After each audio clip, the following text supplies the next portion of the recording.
So today we'll discuss our remaining part of NCERT solution for topic electricity of class 10. So we'll see part second. Judge the equivalent resistance when the following are connected in parallel. So first case 1 ohm and 10 raised to 6 ohm. Second case 1 ohm, 10 raised to 3 ohm and 10 raised to 6 ohm. But my dear student, if we connect resistances in series, we have to take the addition of them. And if you connect resistances in parallel as it is given in this given numerical, then we have to take the reciprocal of individual resistances. So here we'll solve the first numerical, that is 1 ohm and 10 raised to 6 ohm both are connected in parallel. So we have to take the equivalent resistance in parallel combination is equal to reciprocal of individual resistances, sum of the reciprocal of individual resistances. So here if you see the answer A, 1 upon R is equal to 1 upon 1 plus 1 upon 10 raised to 6. So if you calculate, it will come 1 plus 10 raised to minus 6 as we take the reciprocal of this. So but my dear student, if you compare the quantities 1 and 10 raised to minus 6, so as compared to 1, 10 raised to minus 6 is very small, so it can be neglected. So the answer is 1 ohm only. Similarly for B, 1 upon R is equal to 1 upon 1 ohm plus 1 upon 10 raised to 3 ohm plus 1 upon 10 raised to 6 ohm as they are connected in parallel. So here again 1 plus 10 raised to minus 3 plus 10 raised to minus 6 will be the answer. But again if you compare 1 plus 10 raised to minus 3 is extremely small, that to 10 raised to minus 6 also. So 10 raised to minus 3 and 10 raised to minus 6 as they are very small as compared to 1, so again both can be neglected. So the correct answer will be only 1 ohm. Next, an electric lamp of 100 ohm, a toaster of resistance 50 ohm and a water filter of resistance 500 ohm are connected in parallel to a 220 volt source. What is the resistance of an electric iron which connected to the same source that takes as much current as all three appliances, and what is the current through it? So my dear student, little bit tricky question they have given. This question may come for CBSE for 3 marks. Okay, so what they've asked here, electric lamp, toaster and water filter all are connected across a 220 volt source in parallel, isn't it? Parallel means potential difference across all three will be same, but as they are connected parallel, current across each will be different. But what condition they have given, if you connect electric iron, okay, instead of all these three like electric lamp, then toaster and water filter, instead of if you connect iron, then it consumes same current as much all three together would consume, isn't it? Means if the current will be same, then we can calculate the total resistance also, isn't it? If current is consuming the same, then we can say resistance across all three is equivalent to the electric iron. Means first we have to calculate the total resistance in the circuit as they are connected in parallel, so we apply parallel rule. So 1 upon R is equal to 1 upon R1 plus 1 upon R2 plus 1 upon R3. So if you calculate it, it will come 31.25 ohm. 31.25 ohm, and this is the total resistance in the parallel combination. But as per the question, what is the resistance of an electric iron connected to the same source?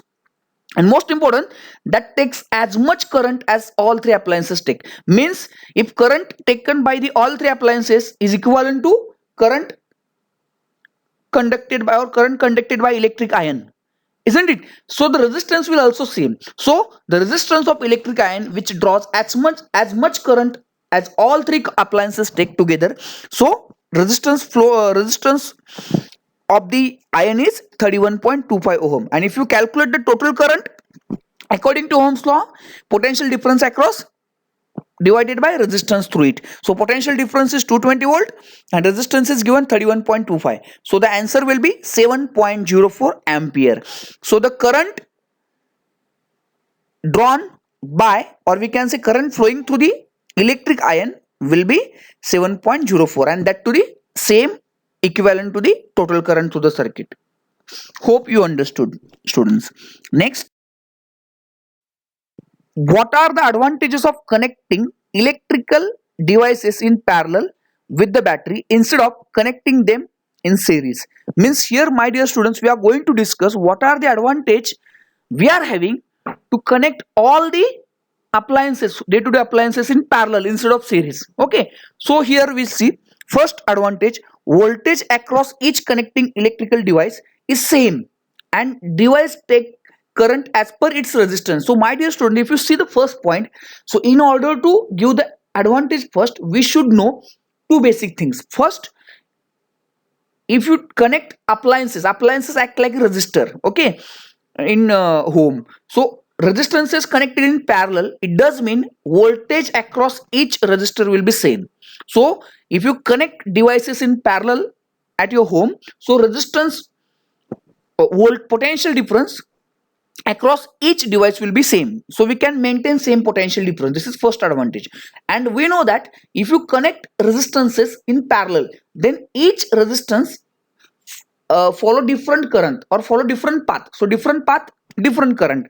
So we can give individual appliances as per their need, means we can give current differently to the different appliances.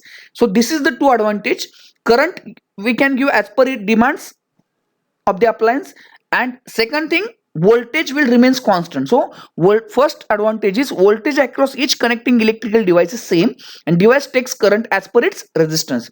Second thing, separate on or off switch just can be applied across each device. So this is the wonderful benefit we have of connecting appliances in parallel, because if you connect appliances in series, then if you want to on the TV, then if you on TV, then automatically fan and all tubes will automatically will getting on. Okay, if you connect it in series. But if you connect in parallel, then if you press TV's button, then only TV would on, isn't it? So this is the better application, or this is better advantages we have. So separate on switch, on off switches can be applied across the each device. Third, total resistance in parallel circuit decreases, hence the great current may be drawn from the cell. So my dear student, if you connect resistances in parallel, as home appliances act like a parallel combination, okay, then what would happen? Total resistance is going to decrease than individual resistance. That is why we should connect the home appliances, or we are connecting home appliances in parallel combination, so we can save our electricity and power also. And fifth is, if one electric device is damaged, then other device continue to work properly. This is wonderful application. If you connect all the appliances in series, then one device is damaged, then automatically as they are connected in series, all will get damaged. So as they are connected in parallel, so if one electric device is damaged, then other device continue to work properly. So these are the four advantages we can write in the examination. Next, how can three resistors of resistance 2 ohm, 3 ohm and 6 ohm be connected to give a total resistance of 4 ohm and 9 ohm? Okay, this already we have done clear in previous numerical. Now next, and you can try it also, because here if you see three combinations are given, means three resistors are given, 2 ohm, 3 ohm and 6 ohm, and you try all possible permutation combinations. Means if 2 ohm is kept along with the parallel combination of 3 and 6, or 3 is kept along with the parallel combination of 2 and 6, otherwise 6 we can keep with the parallel combination of 2 and 3. When in first figure, if you connect resistance 3 ohm and 6 ohm in parallel, and then resistance 2 ohm in connected in series of this combination, then the total resistance definitely will come 4 ohm. And my dear student, in last numerical, if you see B, if all three resistance are joined in parallel, the resultant resistance will be the answer, that is 1 upon 2 plus 1 upon 3 plus 1 upon 6 will give the desired answer. So in this way we can solve. And my dear student, it is advisable you can try all possible combinations for particular slide, okay, and you solve the homework also, which I will be giving after this class.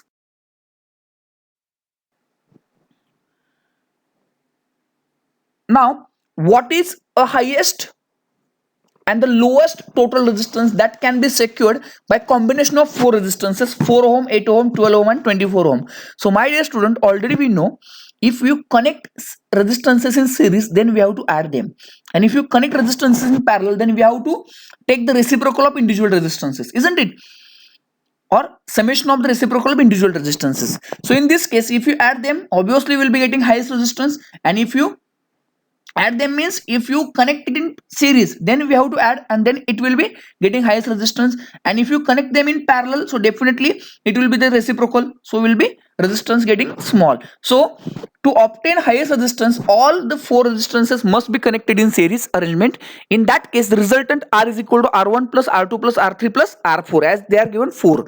So we here we can write in notes, it is showing some mistake, so make it correct. 4 plus 8 plus 12 plus 24 is equal to 48, it will come. Okay, and the B, to obtain lowest resistance, all the four resistances must be connected in parallel.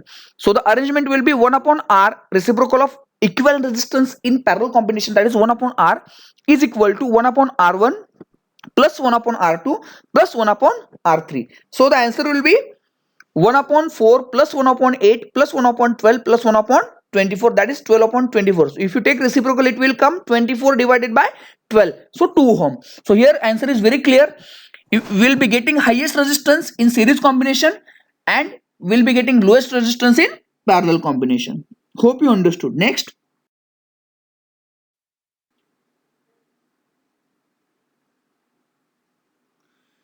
now if you see the page number 218, will get, why does the cord of an electric heater not glow while the heating element does?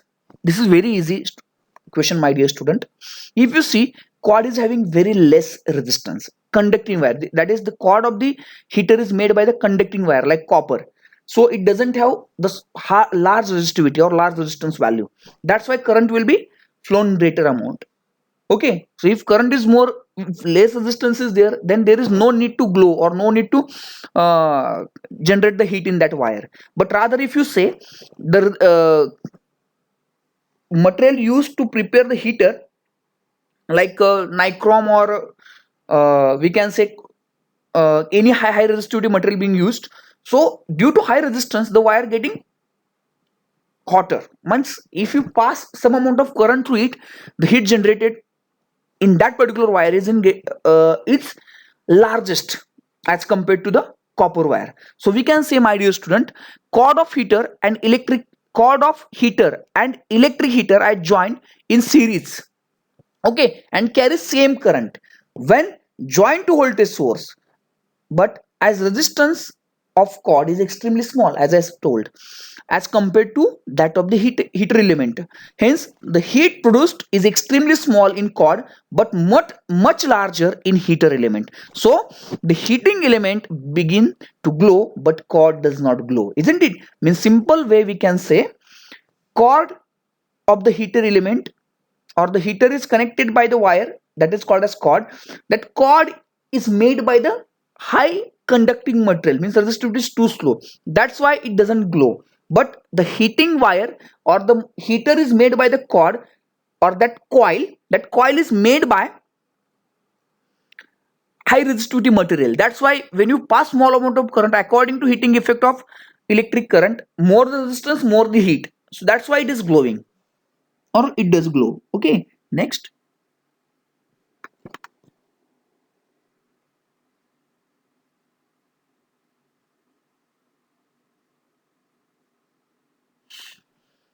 Compute the heat generated while transferring 96,000 coulomb of charge in 1 hour through a potential difference of 50 volt. So here it is very important, my dear student.